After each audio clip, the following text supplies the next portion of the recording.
Assalamualaikum warahmatullahi wabarakatuh. Hordoftan badhaasa moobaayiltiif akkuma beekamu barnoonni keenya kan boodaan dhufu kan dura caalaa deemaa jechuudha.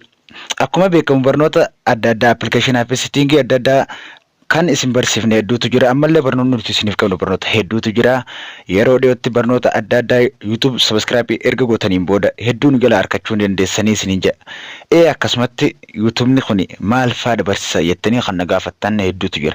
Kanaaf YouTubni kun wanni inni barsiisu akkuma beekamu appilikeeshinii adda addaatii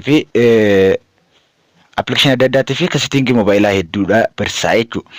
Appilikeeshinii adda addaatii fi settingii hoggaan jiru isaan kana qofatti osoo hin xiyyeeffatiin appilikeeshinii kana waan inni of keessaa qabu fa'aa kan barsiisutu jira. Fakkeenyaaf appilikeeshina KineMaster yoo fudhanne akkaataa itti viidiyoo edit godhanii isin barsiisaa jechuudha. Akkasumatti kiroomaakii waa hedduu of keessaa qaba. Barnoota guutuu KineMaster